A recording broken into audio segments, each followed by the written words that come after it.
Hey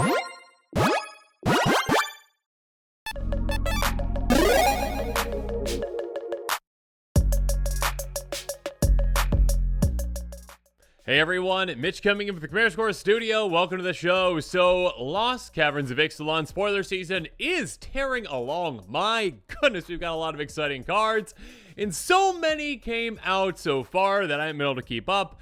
And so on this episode, I'm going to be talking about what might be my favorite commander so far from this set. And, well, this one was actually spoiled the other day, but it's kind of been going around in my mind around the possibilities of this card. So let's jump into it with Abuelo Ancestral Echo. Yeah, this commander I think can be built in some very interesting directions, can do some crazy things, and can make use out of some janky cards.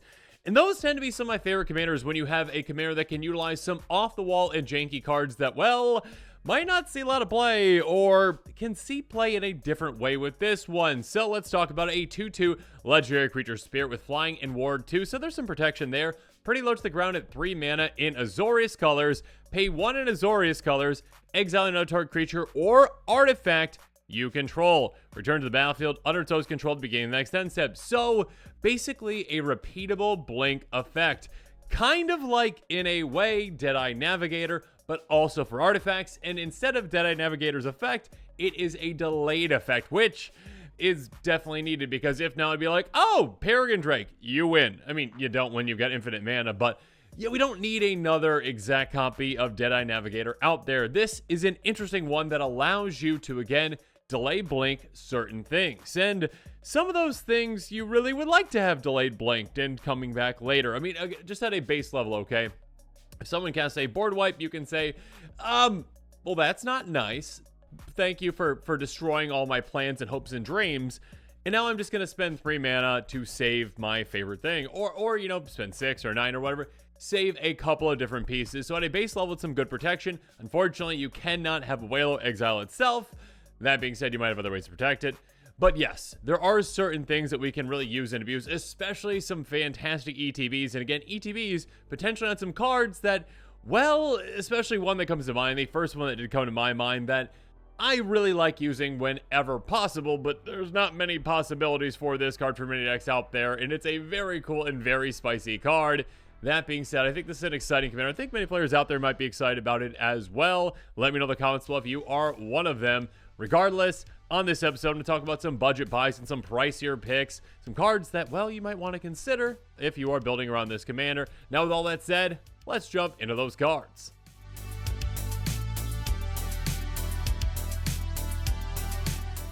So let's start things off with Coveted Jewel. Yeah, this card is janky and I love it. Artifact for 6 mana. When enters the battlefield, draw 3 cards. Tap for 3 mana of any one color. Why isn't this card played more? Oh, because there's another little part to it. Whenever one or more creatures an opponent controls attacks you and aren't blocked, that player draws 3 cards, against control of it. Untap it. So, yeah, it can just basically be stolen and your opponent gets a big benefit from it.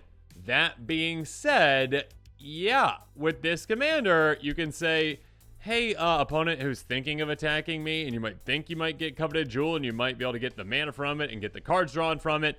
I've got mana open, so I'm just going to blink this away if you decide to attack at me. So there you go. So essentially, again, you're paying basically 3 mana, which you are getting back from this. I mean, not the exact 3 mana, because it's 3 mana of any one color. That being said, again, you tap this for mana or whatever, you utilize that mana, you pay the 3 mana later, the 1 in the Azorius colors, to blink this, and then it comes back untapped, and you draw 3 cards. So, yeah, that's a lot of value to get again, essentially, and again, and again. It's going to be really hard for your opponents to actually steal this from you, and even if they do, chances are pretty likely you can get your flyer through, or maybe you've got some ETBs to kind of deal with their things to ensure that you can get through on them and get it back as well. So kind of like, you know, Spine of Ishsaw, a pretty janky piece of removal, one that can work in certain decks out there, artifact-specific decks, but hey, it's a 7-mana artifact, enters the battlefield, destroy target permanent. Oh, and by the way, if it's been graveyard from the battlefield, it comes back to your hand. That's nice, being able to replay it from your hand, but here's the thing. I'd rather just get this into play one time, destroy a permanent, and then pay 3 mana for the rest of the game and just destroy permanent. It's going to come in really handy to be able to ramp a ton with this commander so you can activate that ability a ton of times. And again, it can't be again and again and again right away. There is a delay to it, which I think is nice. Again, it has to be, okay, get it back at the end step, utilize it again, get it back at the next end step, utilize it again. But a lot of fantastic ways you can do that. Another kind of off-the-wall card that I will say might not be for every single group out there, Knowledge Pool. This is a brutal deck. I actually just did an episode around a very strange deck built around this one, and yeah, let's go through it. Imprint, 6 mana. Enters the battlefield, each player exiles the top 3 cards of their library. Whenever a player casts a spell from their hand, they exile. If the player does, they can cast a non-land card, exile Knowledge Pool without paying the mana's cost. Basically, hey, we're not casting spells. We're casting spells from this pool of cards. And then your spell that you just cast goes into that pool of cards. So you get to kind of just borrow things from your opponents. It's lovely. It's fun. I mean, it's not really all that fun sometimes, especially if you play against a lockdown deck that's just like, no, you can't cast cards from exile. Ha ha ha. You don't do that unless your playgroup's okay with it. But again, this commander allows you to utilize this card in a different way, being like, I don't like the cards that are out there right now with Knowledge Pool. You can't cast a card that would actually build a blink Knowledge Pool. Usually you'd have to go get that into the Knowledge Pool and then do it from there. But you can very easily blink this with your commander. So yeah, utilizing some weird off-the-wall artifacts that have some interesting ETBs and effects can be really cool with this kind of a commander. I mean, just at a base level though, when it comes to creatures, yeah, there's a lot of creatures that you'd like to blink as well, including of course artifact creatures like, Solemn Simulacrum. And just the battlefield, go get a base land, put into play tapped. Basically a good way to just keep ramping again and again and again. Eat your heart out, green, right? Azorius now has all the ramp. Not really. But still, again, 3 mana to ramp is really, really, really, really good. Again, that's just basically, hey, a repeatable 3 mana to ramp, I should say, is very, very, very good. Moving on, Stuffy Doll. Stuffy Doll is a good card, but could be even better if it was more like Brash Taunter and you could kind of choose where the damage is going in a way, or at least, hey, if one player's taken out, it doesn't just do nothing. Enters the battlefield, choose a player. It's a 0/1 indestructible. Whenever it's dealt damage, deals that much damage to the chosen player. Tap deals 1 damage to itself. So again, a really cool card, one that's hard to deal with, one that can say, hey, opponent over there, you're in big trouble. When that opponent's gone, you're kind of sad, and Stuffy Doll actually is very sad too. With this commander, you can reset it and say, yeah, now Stuffy Doll's coming back. I'm choosing you, Pikachu. If your friend's name is Pikachu. Regardless, moving on. Obviously, Mirror Battlesphere, a fantastic ETB. Enters the battlefield to make 4 Mirror. Cool, you're paying 3 mana now to make 4 tokens. That is a fantastic rate. Absolutely fun. And of course, if you got enough Mirror in play, you can probably just take someone out just by attacking with this. Great attack trigger. It's going to get +X/+0 and also deal that much damage, equal to the number of tap mirror essentially that you use for that ability to that defending player or planeswalker that's attacking. How about Sandstone Oracle? This one is a great, absurd ETB in the right situation. Enters the battlefield, choose an opponent. If they control more, or if they've got more cards in their hand than you, you draw cards equal to difference. So if you're down to like 1 card all of a sudden, and your opponent's at 7, you're back up to 7. You drew 6 cards for 3 mana. Again, the variability in this, depends on how many cards in your hand, your opponent's. But still, it can be a massive play, and again, a great one to blink, or kind of just a more consistent approach. Hey, how about Thought Monitor? Enters the battlefield, draw 2 cards. Cool, fantastic. When it comes to drawing cards, you can draw even more throughout the game just by adding in Low Shield, Clockwork Scholar.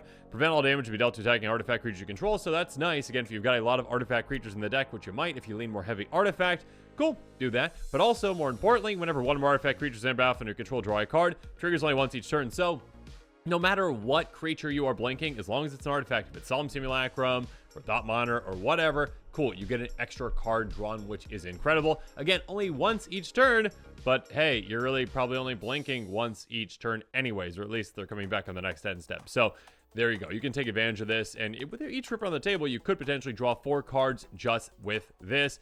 And then, yeah, Mirror Works. This card is incredible, and this is why I'd probably lean more into artifacts, because yeah, we've seen a lot of creature blink decks so far, right? And there's nothing wrong with creature blink decks out there, right? But artifact specific allows you to do some really crazy things. Mirrorworks is a cool card. Whenever another non-token artifact enters the battlefield and control, you pay 2. If you do, create tokens copy of it. So again, another way to say, you know what, I'd like an extra copy of this or that or the other thing, essentially having 2 knowledge pools in play. Why not? So much fun for everyone. Okay, maybe it's not that much fun for everyone, but 2 coveted jewels for you. What's not to love about that? For just an extra 2 mana. So yeah, be able to take advantage of blinking those artifacts, which again, most, those blink commanders really aren't always doing when it comes to artifacts. When it comes to creatures though, of course, I'll just point out a couple of really good ones. Sun Titan. Yep. This one is a great one. 6/6 Vigilant Giant. Enters the battlefield or attacks. Return target permanent card. Converting mana cost 3 less from your graveyard to the battlefield. A fantastic, very, very good ETB that, of course, Blink decks absolutely love. I accidentally put this one in the wrong category, but that's okay. Angel of the Ruins. Artifact creature. There you go. This one goes up in the other section, but I already did that. That's okay. We're going to keep going. A fantastic and brutal ETB. Exile the 2 artifacts and or enchantments when it enters the battlefield. Yeah, for 3 mana, getting rid of 2 things again and again and again permanently. That is massive. Speaking of massive, Deluding Primordial. Hey, you want to cast a lot of things for free? Great. Pay 3 mana, enters the battlefield, cast an instant sorcery from each opponent's graveyard, basically exile, then cast it for free. Have fun. Again, for 3 mana, you're going to cast three things for free. That is absolutely incredible. And speaking of incredible, Scourge of Fleets. Yeah, once you get enough islands in play, this obviously pairs really well with Solemn Simulacrum. Once you get enough islands in play with this, your opponents will have no creatures ever again. Enters battlefield, returning each creature opponents control toughness, X-Less to its lowers hand number of islands you control. So again, basically a one-sided repeatable board wipe with this commander. So yes, again, you can do a combination of creatures, artifacts. I still probably would lean more towards artifacts just because then you can really go heavy into artifact synergies. And also, again, we've seen a lot of Blink commanders for, just creatures. So I think leaning heavy into artifacts could be a little more fun, at least from my perspective.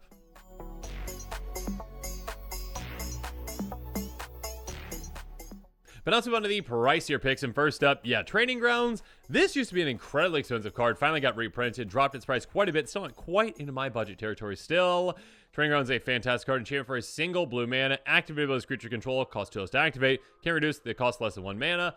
Now, if you've got other creatures' activabilities, great. But again, with your commander, it's only going to reduce 1 cost because that generic mana is going to go away. The, Azorius colors are going to stay. That's fine. Still well worth it. Being able to spend just 2 mana instead of 3 makes a massive difference. It can save you a ton of mana throughout the game. So, yeah, blink even more things. Speaking of which, Hearthstone. This is one that isn't quite as good as Training Grounds. This cost, basically, it's going to reduce the activability cost of all creatures, essentially, including your opponents.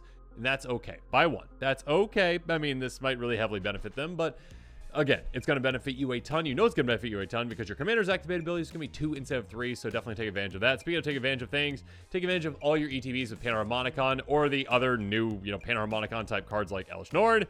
If an artifact creature in the battlefield causes a triggered ability, pretty control trigger, triggers additional time.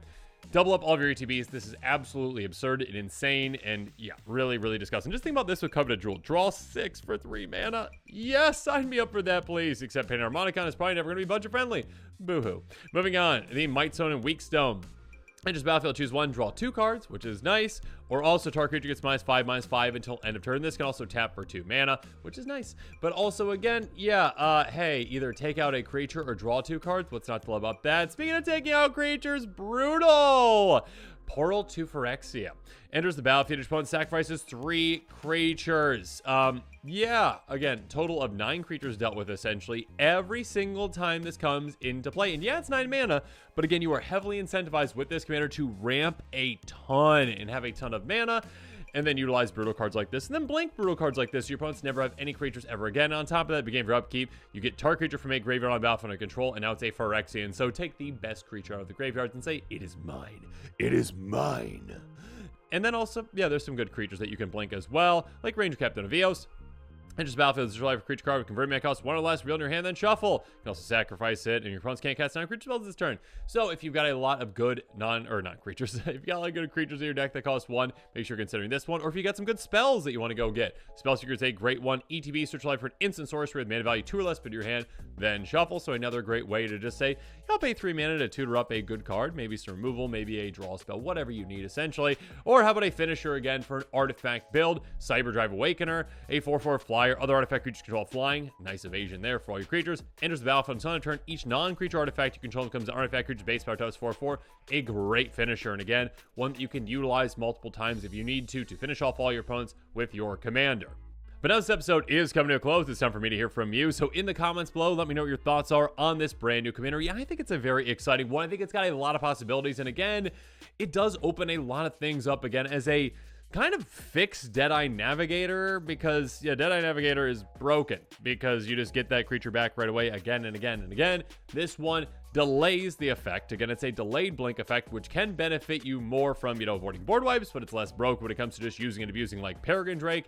It also gives you the potential to utilize artifacts in a very cool way. And again, some off the wall and janky artifacts that really don't see that much play because, like, Coveted Jewel, yeah, is a great card. Unless your opponent starts stealing it, then it's not. But this one kind of can prevent that in a way, or like a knowledge pool. Again, if your group's okay with that one, kind of being able to reset it and be like, I don't like the cards that are in that pool. Let's reset it and do some crazy, spicy things. So overall, a really cool commander. If you're interested in any of the cards I mentioned in this episode, check out that card list link in the description below. Stay tuned for more exciting quick takes and spoilers. And of course, as always, thanks again and have a good one.